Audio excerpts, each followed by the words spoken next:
A cretina, como se não bastasse, é herdeira da madrinha. É herdeira. Acha que eu vou permitir que ela fique com o Felipe e ainda coberta de ouro? Jamais, mamãe, jamais. O grito de Melissa ecoou pelas paredes do quarto com os dentes trincados e as mãos tremendo de puro ódio ao digerir a pior notícia da sua vida. A garota que ela humilhava, que limpava o chão daquela casa, era a dona de tudo. Se você quer ver o desespero dela virar cinzas, já deixa o joinha e se inscreve no canal, porque a queda da sonsa começou agora. Melissa andava de um lado para o outro no aposento, sentindo a cabeça latejar. A imagem de Lívia com as roupas simples de criada agora parecia uma piada de péssimo gosto na sua mente.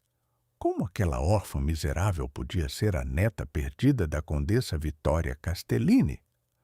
Toda a soberba que Melissa ostentava ruiu em um único segundo, substituída por um medo visceral de perder o luxo, o sobrenome e o homem que jurou que seria seu.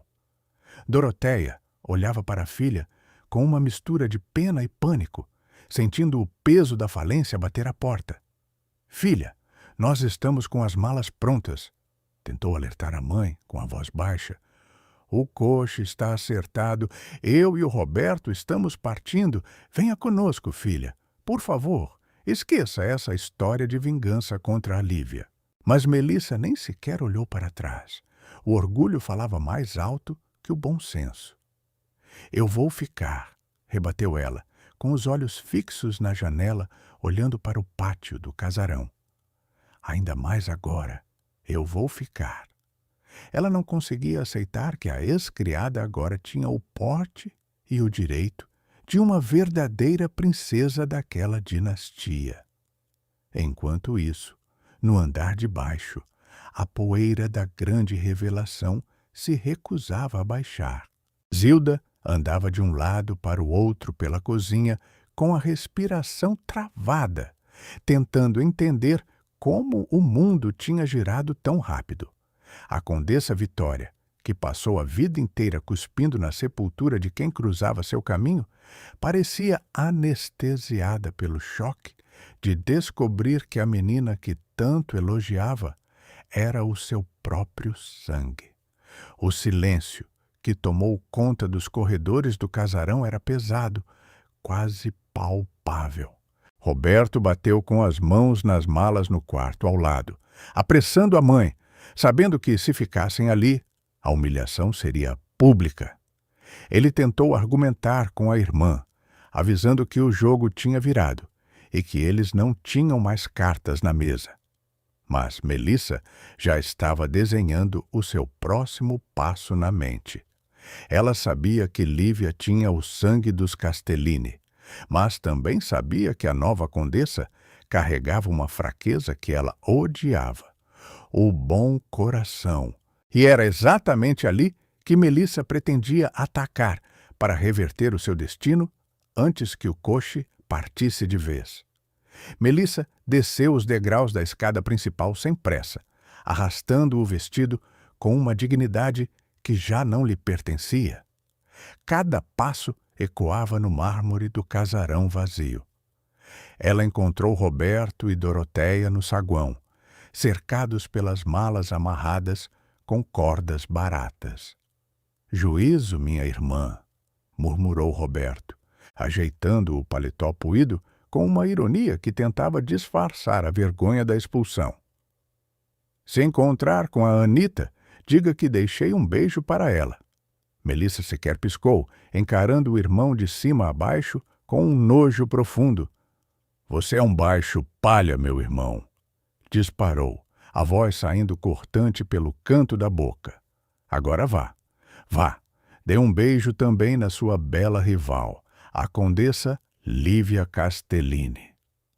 Roberto engoliu em seco, pegando as alças das malas e saindo pela porta pesada sem olhar para trás, deixando Melissa sozinha com o próprio veneno.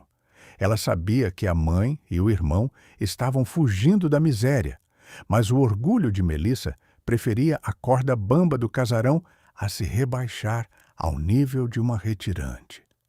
Ela caminhou na direção do quarto de Vitória, movida pela curiosidade mórbida de ver o estrago com os próprios olhos.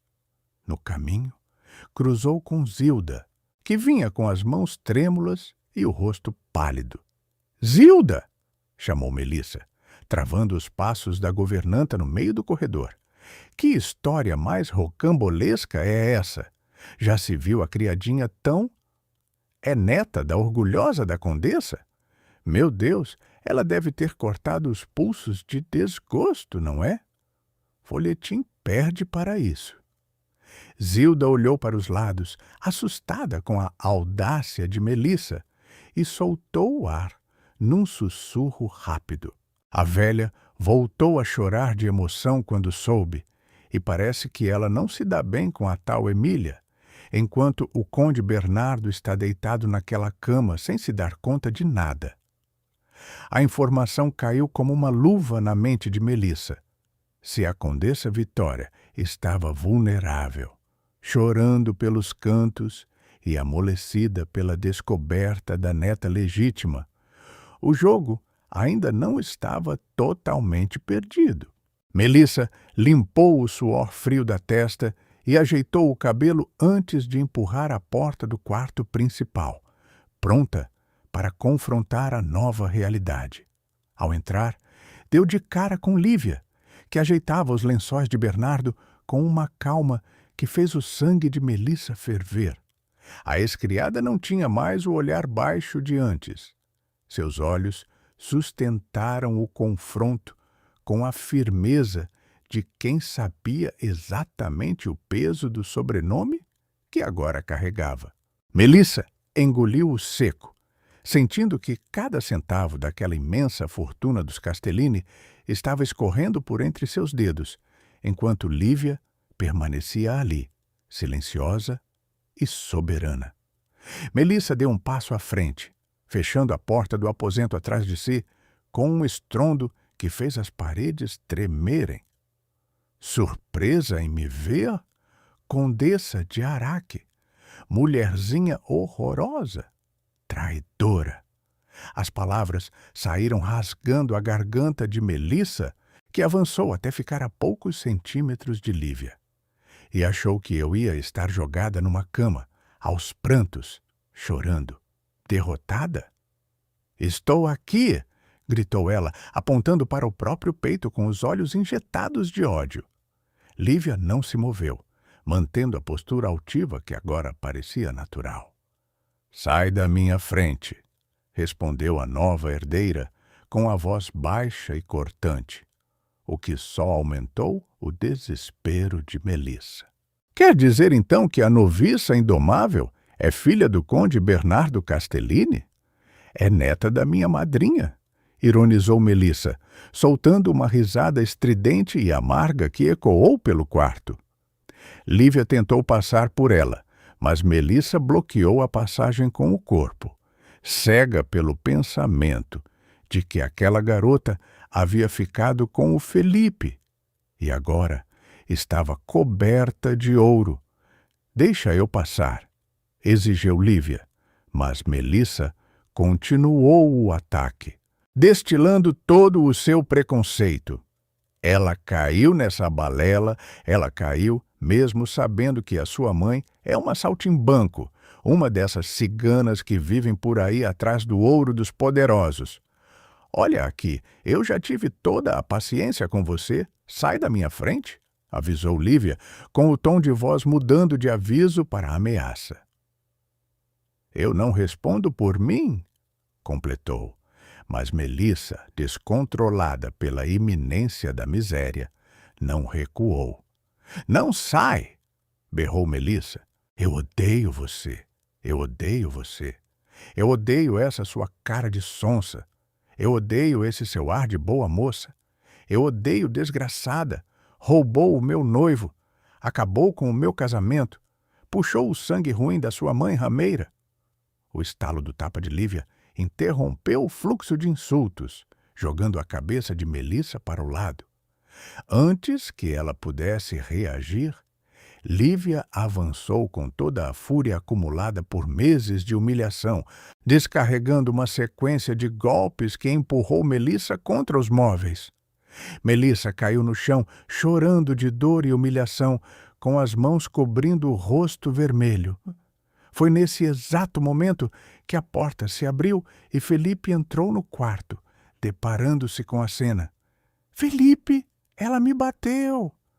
gritou Melissa, arrastando-se pelos joelhos e tentando implorar por socorro. Mas o conde olhou para ela com um nojo gelado. "Eu disse que eu não queria lhe ver nessa casa quando eu voltasse", disparou Felipe, sem dar a mínima para as lágrimas dela. "Sua mãe e seu irmão já foram. Eu achei que você tivesse entendido que o principal alvo da minha ordem é você." Melissa olhou para o ex-noivo, depois para Lívia de pé sobre ela, e percebeu que sua ruína estava completa. Agora que o dinheiro e o poder mudaram de mãos, até onde Melissa será capaz de ir para não terminar seus dias na mais absoluta miséria?